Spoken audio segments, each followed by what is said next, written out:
Hello everyone and welcome to Stan the Wine Man TV. I'm your host Stan Rattan and this is the Blue Collar Wine Show where I try to help you spend your wine dollars wisely. And I decided to do a Malbec episode because Malbec is still, I did a Pinot Noir prior. I think I'm getting close to 120 episodes. I was going to check it out. We're getting close to 120. About 25 coming up pretty soon. Trying to build up my viewership, it's struggling from time to time. I've got more subscribers, which I'm really happy about. Thank you for subscribing to my channel. And hopefully, this is I'm animated enough and I'm doing enough here to keep your interest. And I know a lot of you out there like Malbec. I work, at the store I work at King's, a lot of people buy Malbec, but what I have noticed is that the interest is waning a bit, and it always worries me because I watched Australia just tank. Australian wines used to be just the rage. Had a huge section of Australian wines, and that's been whittled down quite a bit because less and less people are buying Australian wines. Doesn't mean that Australian wines aren't good. They are good, and I think that eventually that trend will change. Hopefully, for the sake of the Australian wine industry. I hope it changes soon.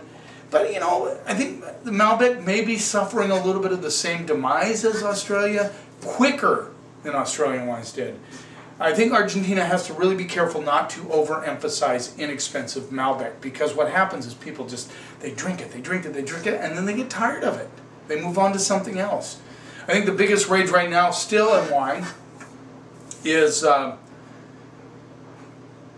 red blends. I think red blends are still huge. I think people have a lot of interest in the new things coming out in red blends. It's just a big deal. I wasn't sure which direction to go on this one because I find that with Malbec, they're very heavy wines. They're very big. They have a lot of fruit. They're not as juicy as, let's say, a Zinfandel, but they can be very hefty on the palate. Of course, that makes them very good with beef dishes. So, they do have their value as far as wine goes. The number one area in which Malbec comes from is Mendoza. And I'm kind of happy we have one from Patagonia. But Mendoza is the king of Malbec producing region. And this is the show Malbec 2012, Mendoza, Argentina. And this is a collaboration of Charles Beeler, Joel Gott, and Scombs. I think it's Brian Scombs, if I'm not mistaken. And they actually have a poster. I have one of their posters of this wine. They do a Cab from Cali. They do a Malbec from Argentina. They do a couple of wines, different wines. They're also responsible for the Bandit wines, those little 1 liter boxes. I think they do a 300 ml box too also. I don't carry those. This rolls in at $14, so this isn't your... And that's another thing I've noticed. A lot of the Malbecs, the prices have started going up. You used to be able to easily find $10 Malbecs. Now it's getting a little tougher to find those $10 Malbecs. I don't know if that's a good play or not, but I don't know. I've done this on a few occasions. Sometimes if you mark up a wine, it might be too cheap. It sells because people think that, cheap wine. I don't care what Trader Joe's is doing out there. People still kind of shy away from wines that are too cheap. So, I've seen the prices come up a little bit on some of these Malbec. I hope it doesn't hurt them. It may help them. You never know. We'll find out. Time will tell. Let's see what we get on the nose. It's a little tarry. Kind of almost like a stewed meat aspect on this wine. A lot of boysenberries, a little bit of tar, a little bit of stewed meat.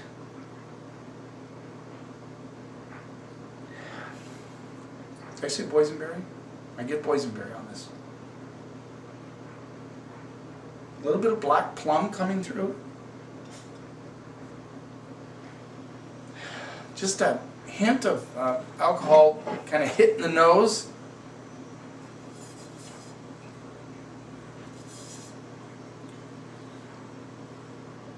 Can't find the... Don't mean the dead silence, they're just looking for the alcohol content. And they stuck the sticker, you know, when you get these samples, sometimes they put this, I'm going to give you a little insight.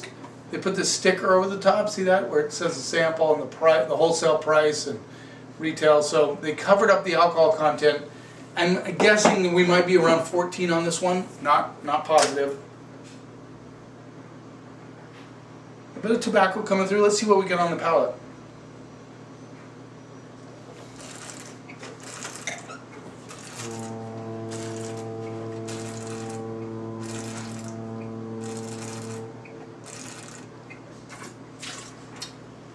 Very solid wine, very dense on the palate. I mean, there's a lot of fruit, but it's kind of held in check by the tobacco and the tar elements coming through on this. A little bit of rose petal on the back end. Big boysenberry and cherry notes. That again, it doesn't go fruit bomb on you. This is in check. This is a solid wine. This is very dense. Is the best word. The best word I can think of is dense. Does that make any sense to you? I hope it does. I mean, it's a dense wine. There's a lot of layers in that wine.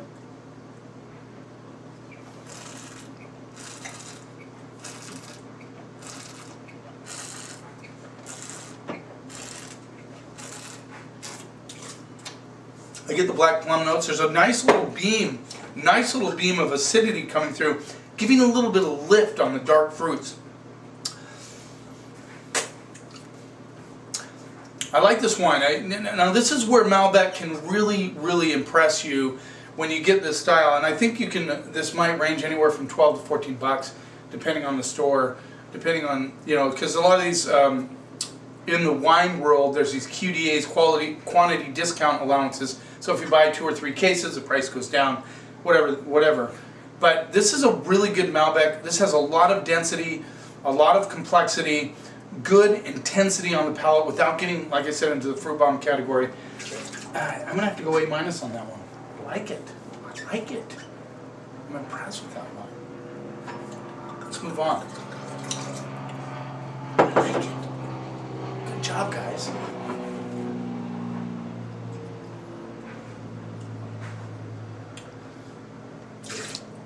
Joe Gott's a great winemaker. He doesn't. They do a little negotiate where they buy fruit, but I know he messes with it a little bit. He does some blending. He does that, so he sort of takes care of it. So you come out with a really good product. Let's move on to the next one. Denario Malbec 2012. That was 12 also. 2012. This is from Rio Negro, Patagonia, Argentina. And that is an area that you don't see a lot of Malbec come from, is Patagonia. Well, most of the time you see, let's just say most of the time you see Mendoza. This one rolls in at the same price, $14. Let's see what we get on this. I'm kind of curious to compare a Patagonia region to a Mendoza. Right off the bat, I get tobacco and bark. Right off the bat. Definitely dark cherries. A little bit tarry, like the show Malbec. Get some minerality, which is interesting. A little bit of like warm leather coming through. Hints of mocha, maybe vanilla. Again, like the show, you can tell there's some depth to this wine. Let's see if it comes true on the palate.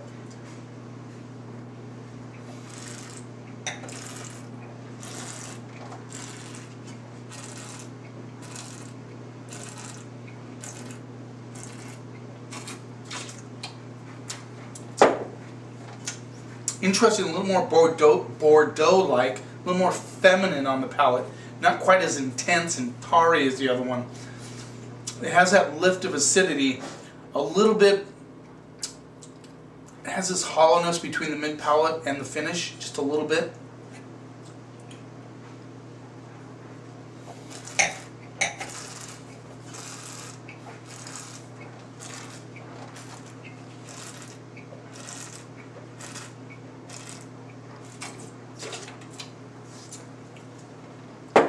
more on the red cherry end with a little bit of tobacco. I get that worn leather element on the palate towards the end. Has a little bit of a grip on the finish. You can feel some tannins coming through. Definitely not as dense and chewy as the show. Like I said, a little bit more on the softer side. Has some nice elements to it. Definitely more acidity. Definitely, they're both food wines. This one would cut nicely with, let's say, a pepperoni pizza, or a maybe some barbecue chicken or spare ribs, something like that.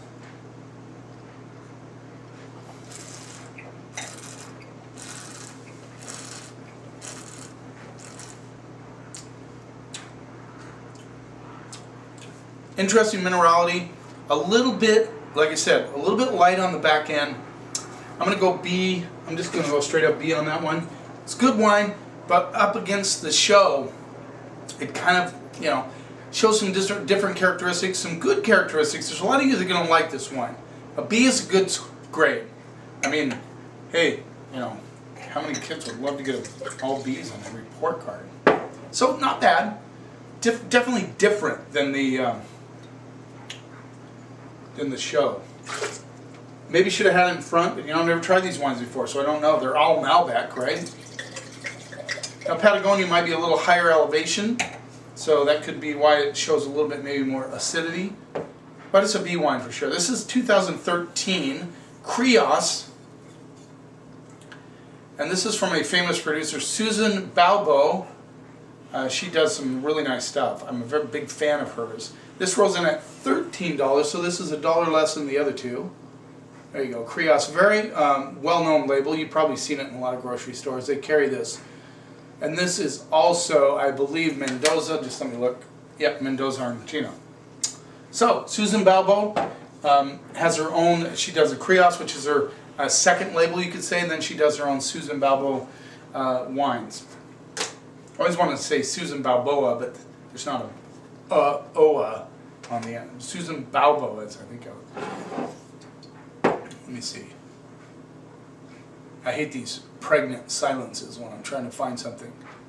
But yes, anyway, it's 2013, which probably tells you that it sells a lot. They're already in the 13 vintage, or they produce less. You could say that too, probably.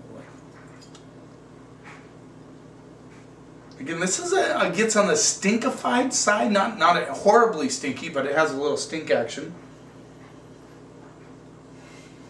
Again, this has that kind of a roasted meat, tobacco, dark cherries. You get a little tar on this one too, a little bit of alcohol burn on the nose, which I didn't get out of the Denario, which I know some of you would probably appreciate that.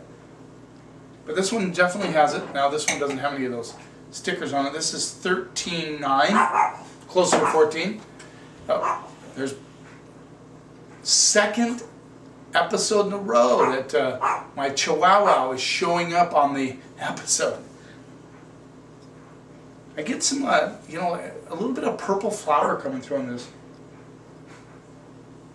Again, this has a really deep, concentrated, dense aromas on it. Let's see what we get on the palate.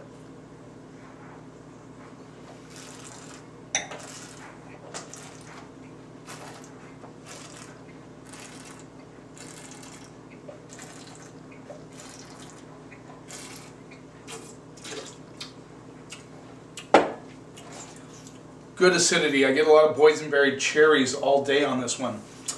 That tarriness comes through. Not quite as intense. This has a little more lift to it. Like, it's a little bit brighter, but still has a fruit. The boysenberries come through big time on the back end of this wine.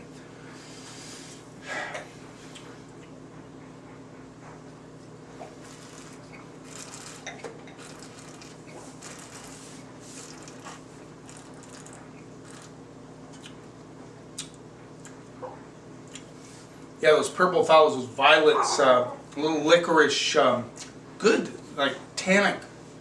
It doesn't get over the top tannic grip, but there's some serious tannins on the back end of this wine. Nice and bright, great food Malbec. It almost has that, what you call it, almost like that grapiness to it, like a little bit of that grape jelly thing going on. But don't get me wrong, it's not super fruity. It has all those elements, the tar, the tobacco, the flowers, everything kind of is all blended nicely. Good strong finish. I mean, I'm still tasting this wine. I'm going to have to go A on that wine. I really like it. For $13, that's an excellent play in Malbec. And certainly one that I'd recommend. And I'm getting a little spiciness on the back end. So there you go. Malbec. Still really good. I think that they're improving. I think I'm seeing better quality Malbec coming out of Argentina. I don't know if you've noticed the same thing I have. Perhaps they're putting a little bit more effort into it. They're not pumping out this wine just because the market is demanding it so much. Maybe they're putting a little bit more into it. I like these wines. They're all very good. Cheers. Thanks for watching. And here's to keeping the snob out of wine.